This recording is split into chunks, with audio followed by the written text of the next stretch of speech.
Pregunta: ¿cómo se interpreta la profecía? Normalmente a cada vidente al uso que se ha ido conociendo a medida que tenía apariciones, revelaciones, mensajes, etc., las iban apuntando en un diario espiritual y después dándolas a conocer en publicaciones online, libros, etc., que es lo que luego nos llega a nosotros o las personas que estamos interesados en estos temas. A cada vidente se le hace énfasis en un tema principal. Por ejemplo, a Misión y Oeros se le ha dado el detalle de la guerra y de las trompetas del Apocalipsis. En Garabandal se hacía énfasis sobre la Eucaristía, el Rosario. Los mensajes oficiales sobre todo iban dirigidos al Concilio Vaticano II y se empieza a ver tres conceptos clave que son aviso, milagro y castigo. En Nigeria se dio la devoción de la preciosísima sangre de nuestro Señor. A Santa Faustina Kowalska se le dio la devoción de la Divina Misericordia, y así. Muchos de estos videntes, aunque tienen mucha más información que el resto de personas, no lo tienen todo. Siempre suele faltar alguna cosa. Es decir, te están dando el mensaje, pero te falta la interpretación del mensaje o el orden en el que se van a producir esos mensajes, es decir, la secuencia, o cómo encaja tu mensaje con el resto de información, o cómo encaja dentro del mismo libro del Apocalipsis. Muchas veces es inevitable que el vidente haga preguntas, y aunque unas veces ya esté previsto y se le responda, la mayoría de las veces, si no toca dar esa información en ese momento, no hay respuesta. En la misma Biblia también pasa. Los apóstoles tenían a Jesús delante, y en una situación así es imposible no preguntar. Por ejemplo, leo en Hechos 1, de 6 a 7. Cuando estaban ellos reunidos, le preguntaron diciendo: Señor nuestro, ¿restituirás el reino de Israel en este tiempo? Él les dijo: no les compete a ustedes conocer la época o tiempos que el Padre ha dispuesto en su propia potestad. Y también le pasó a Daniel. Leo en Daniel 12, de 8 a 9. Yo oí, pero no comprendí. Dije: Señor mío, ¿cuál será el fin de estas cosas? Y él respondió: anda, Daniel, pues estas palabras están cerradas y selladas hasta el tiempo del fin. Es decir, hay un tiempo para dar el mensaje y hay un tiempo para dar la interpretación. En el caso de la cita de Daniel, pues se entiende que una vez llegue el tiempo del fin. Vamos a tratar de explicar por qué ocurre esto. Lo primero que hay que saber es que estamos rodeados de demonios que no vemos. En cada metro cúbico de aire de media puede haber 1 o 2 como mínimo. Esto es literal. Si estás bautizado, tienes un ángel de la guarda, pero el resto suelen ser demonios. ¿Cómo funciona la oración? Nuestras oraciones o las de otra persona que rece por nosotros funcionan como si fueran fichas o monedas para nuestro ángel de la guarda que hace de intercesor en nuestro camino. Los demonios adolecen de los 7 pecados capitales, entre ellos la pereza. Si ellos saben que estás condenado, no te atacan. No vaya a ser que te enteres de lo que hay. El demonio solo atacará cuando quieras cambiar de vida. ¿Qué ocurre cuando una persona tiene una revelación? Pues que también se enteran ellos. El demonio conoce toda la revelación, pública y privada. Pregunta: ¿qué es la profecía? Atención a la respuesta que voy a dar. Es el único camino que permite Dios para el cumplimiento de su santa voluntad. ¿Y cómo debemos entender esto?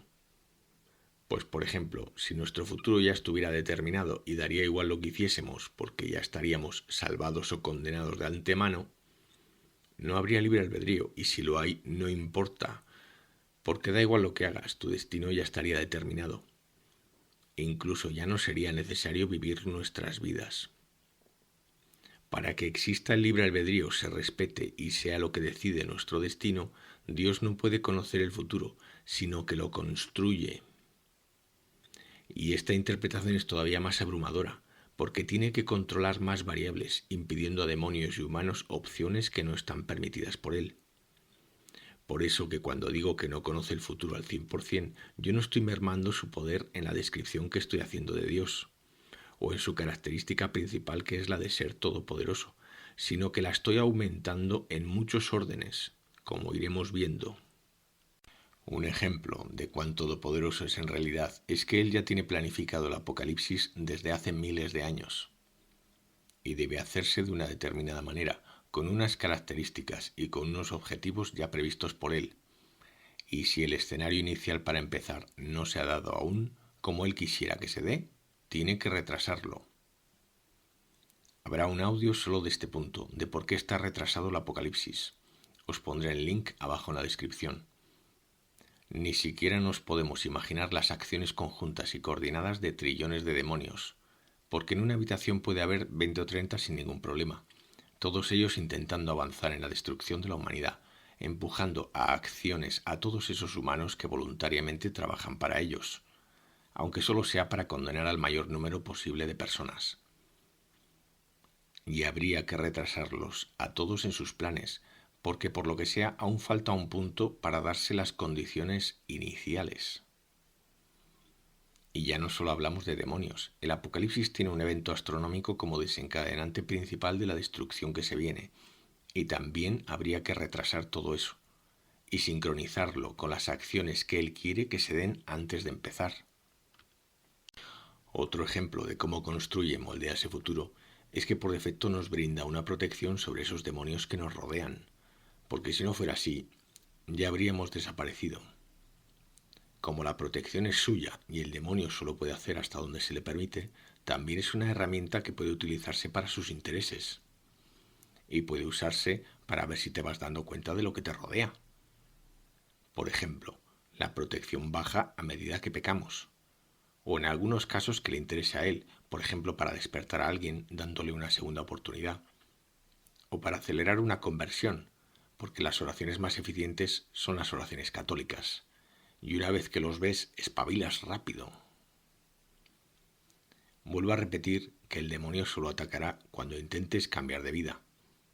En el caso más extremo, cuando una persona ya está tan influenciada que está poseída, como son tantos en número y los tenemos tan encima y nos tienen tanto odio, a veces esos demonios no se dan cuenta de que esa protección ya está muy baja y de repente les oyes algún comentario o los puedes sentir. El caso es que uno mismo ya puede percibir un problema externo claro y evidente, con una pérdida de control sobre su realidad que incluso puede llevarle a no controlar su propio cuerpo. Habrá un audio de ángeles y demonios, de sus capacidades, etc. Os pondré el link abajo en la descripción. En definitiva, esta sería la realidad que no se ve, y por eso la profecía se va dando como con cuentagotas. De esa forma se va subiendo la calefacción muy poco a poco y no de golpe, porque nos quemaría a todos. Así los demonios van preparando su trampa, cerrando el lazo muy poco a poco, pero no pueden adelantarse. Es como una obra de teatro que se va escribiendo muy despacio, y la profecía son las directrices o el guión que se da para ejecutarla. ¿Qué busca Dios? Construir mejores versiones de nosotros mismos, pero debe salir de nosotros. Al que conoce la profecía, intenta avisar al resto, se adelanta y se prepara. La profecía digamos que te va describiendo por dónde va el camino estrecho hacia la meta. El que la conoce, pero no se la creyó o no le dio la suficiente importancia, si sigue con vida cuando ve que se cumple, incentiva su fe. Y al que no la conoce y no se preocupó de buscar la verdad, ese suele caer siempre en la trampa, y si no, será presa fácil. Y al demonio se le dice por dónde se permite el ataque, pero solo a partir de cuando sea, no antes. Pregunta: ¿y qué más hace el demonio para ser mejor acusador? El demonio marca todo lo que es suyo con el número 6. Para entender más este detalle os dejaré en pantalla y abajo en la descripción el vídeo sobre la marca de la bestia.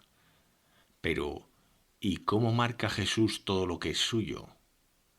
Con la profecía. ¿Y qué es lo suyo? Pues su iglesia. Por supuesto, la que aún no está marcada con el 6 y donde aún hay profecía. Nótese que el segundo protagonista del Apocalipsis es el falso profeta, únicamente eclipsado por el anticristo.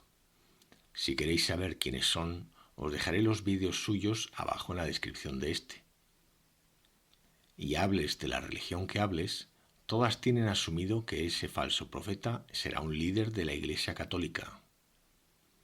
Lo que ya no tienen tan claro es por qué ese líder tiene que ser impepinablemente de la Iglesia Católica. La respuesta no es porque el Apocalipsis sea un libro cristiano o católico. No. Todas las religiones hablan de esta época, con otros nombres y con otros relatos. La respuesta es porque el demonio tiene que intentar falsificar la única iglesia que, aun estando infestada de albañiles como las demás, aún tiene profecía. Y es que el carisma de profecía es una de las gracias que se le otorgan al Papa verdadero de la Iglesia verdadera.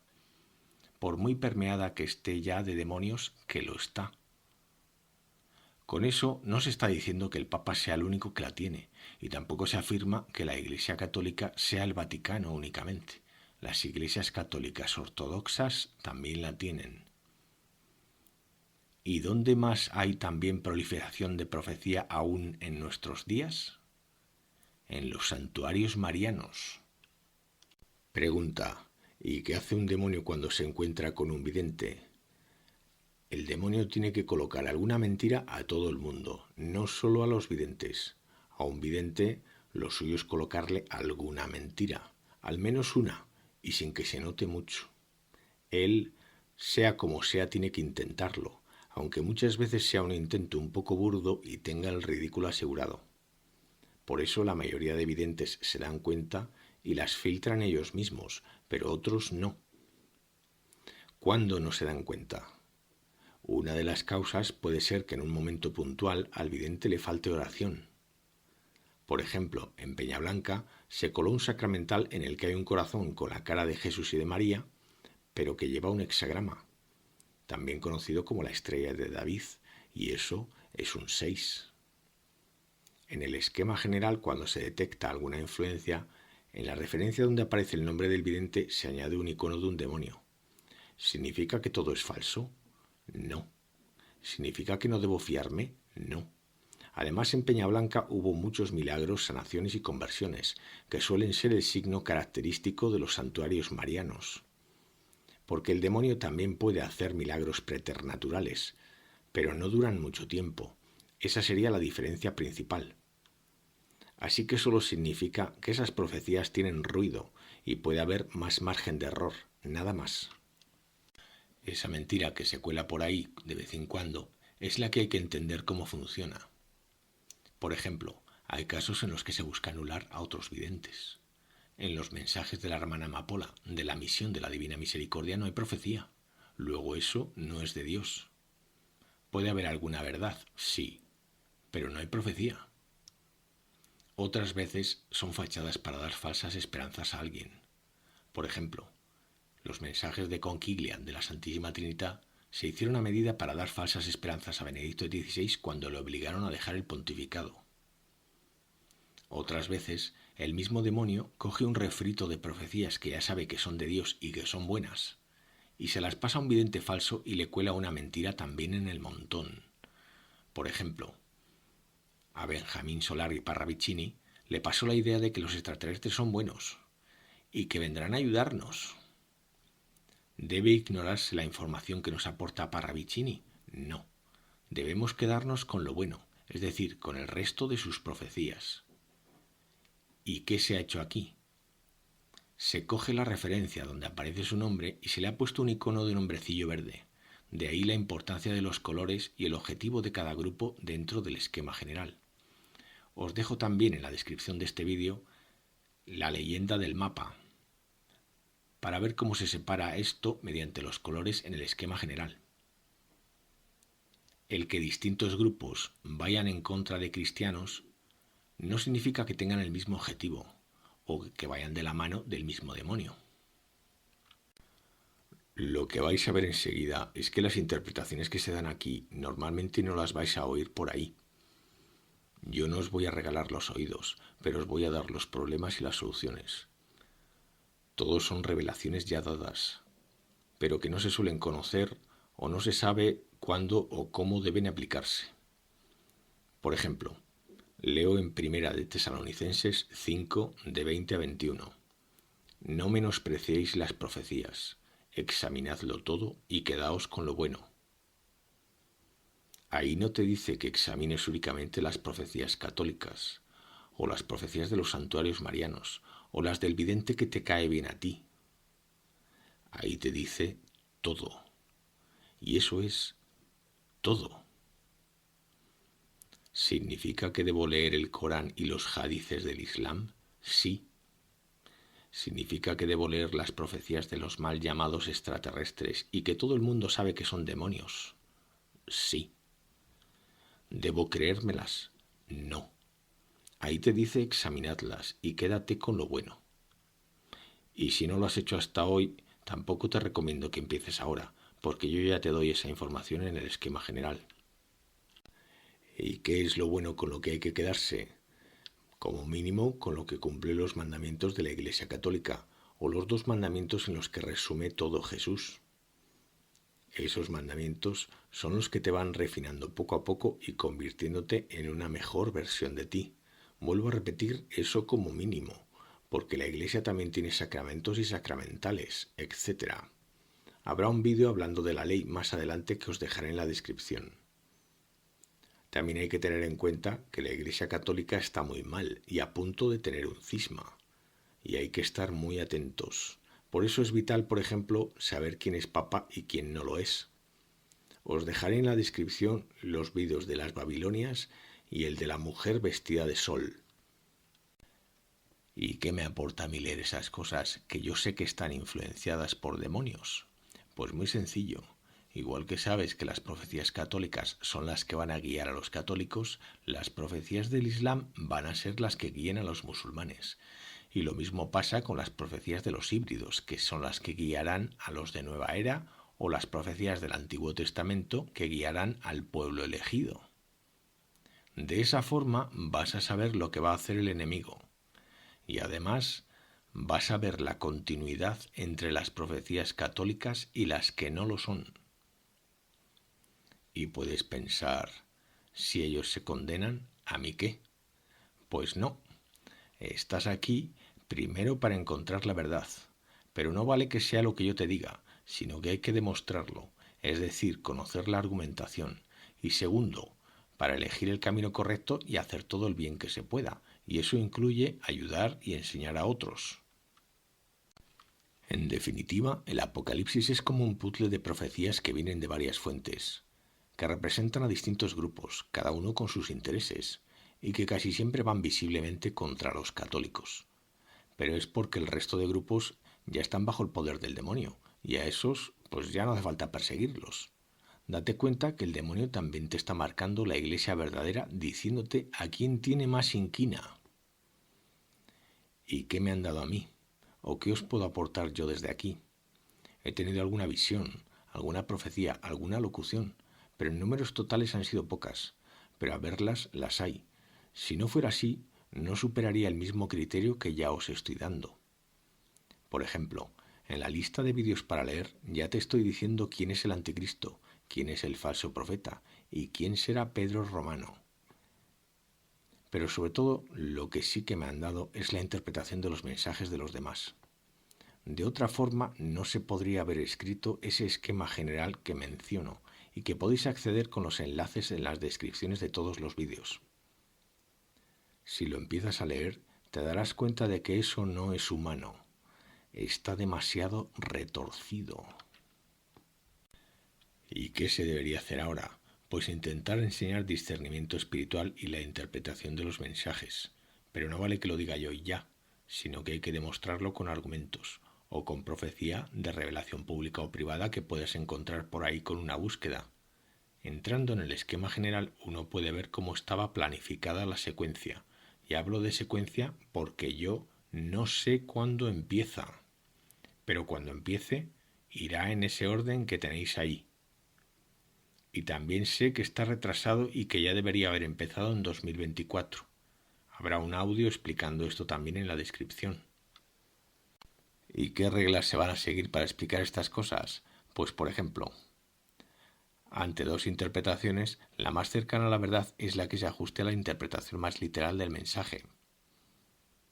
Otra regla es que si uno coge un capítulo de la Biblia para situar su cumplimiento en nuestros días, debe cogerse el capítulo entero, no solo los versículos que mejor se adapten a lo que te están contando. Los versículos no se pueden sacar de su capítulo. Dentro del esquema general, puede verse que los capítulos de la Biblia que se han utilizado van seguidos y que no se saltan versículos en la línea temporal. Además, este es el detalle que te hace entender que la secuencia tiene esta forma. Otra regla sería el tema de las traducciones. La Biblia no puede ser únicamente leída por 4 eruditos que sepan lenguas muertas.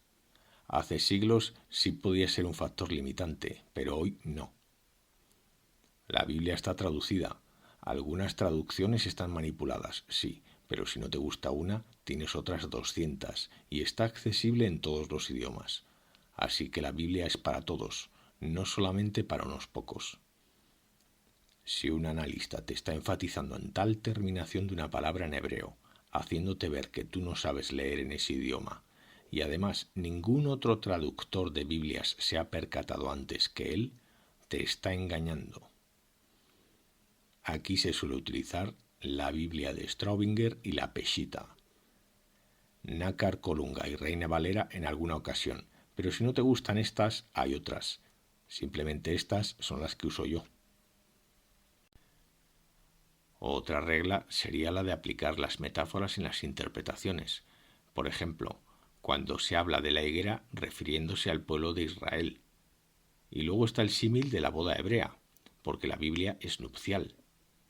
Os dejaré el vídeo de los pasos que se seguían en una boda hebrea y de cómo se hace referencia a esas mismas etapas constantemente en muchos pasajes. Incluso para hablar de idolatría se utiliza el símil del adulterio. Y hay alguna metáfora más, como la sal cuando se refiere a los cristianos, pero no hay muchas más. Y lo que son las catástrofes y las persecuciones, que son las cosas que más preocupan, eso es literal. Y sí que es verdad que esa forma de interpretar la Biblia es la más increíble de explicar. Pero si por ejemplo en Apocalipsis 8, de 8 a 9 te dice: y tocó la trompeta el segundo ángel, y algo como una gran montaña en llamas fue precipitado en el mar, y la tercera parte del mar se convirtió en sangre. Ten por seguro que en algún lugar habrá un ángel tocando una tuba, y una gran montaña en llamas caerá sobre el mar, y la tercera parte se volverá en sangre. En concreto, este pasaje está explicado en los mensajes de Misión y Oeros. Os dejaré el vídeo de Ioeros abajo en la descripción también. Pero cuando para encajar una profecía se tiene que recurrir a símiles espirituales o alegorías extrañas, esa interpretación es falsa. Y para los que te dicen que el Apocalipsis habla de la persecución de Nerón a los cristianos, pues que me expliquen dónde está la montaña en llamas. No, la interpretación preterista o la que te dice que el Apocalipsis ya ha ocurrido es falsa. A medida que se vaya subiendo contenido, se irá viendo. ¿Y cuál es el objetivo de todo esto? Pues ayudar a alcanzar ese conocimiento mínimo que se debe tener para enfrentar lo que nos espera. Y debe hacerse muy rápido. Si una persona da con este canal, debe poder aprender todo esto en unos pocos días. Pregunta: ¿qué son las primicias? En una emergencia todos podemos bautizar, pero las primicias son aquellas personas que conocen el Apocalipsis y son capaces de evangelizar y de convertir y ayudar a otros. Hay personas que al ver que aquí se habla de cosas no católicas ya salen corriendo, y es que no vale solo hablarle a los católicos o solo hablarle a los que no te discuten nada nunca. Debes poder demostrar a un musulmán que está equivocado, pero con argumentos del Islam. ¿Por qué? Porque el Islam es lo único que él conoce. Lo mismo pasa con multitud de gente que aunque sí está bautizada, pero no ha pisado una iglesia y está metida en la nueva era. Debes poder dar argumentos de nueva era para demostrarle que está equivocado. O con el pueblo elegido, hay que saberse los argumentos del Antiguo Testamento. ¿Que la persona no quiere hablar? pues ya pasaríamos a otras opciones. Pero se trata de que no te puedan decir que no lo intentaste. Otras situaciones en las que hay que saber cómo reaccionar son cuando estás frente a un moribundo, cuando tienes que defenderte o ayudar a otras personas en peligro, o qué hacer cuando sabes que vas a morir. Iré haciendo resúmenes poco a poco, aunque ya sabéis que tenéis los links del esquema general en la descripción. Mi nombre es J y necesito vuestra ayuda para la distribución de estos mensajes. Por supuesto, este canal no puede monetizar nada. Se admiten correos y preguntas, pero donativos no. El contenido estará disponible durante muy poco tiempo, lo que se pueda. A Santa Faustina Kowalska, Jesús le dijo: todo lo que hagáis por mí será recompensado al céntuplo. Así que si suscribís o reenviáis, estoy seguro de que al menos contará como buena acción. Gracias por estar ahí.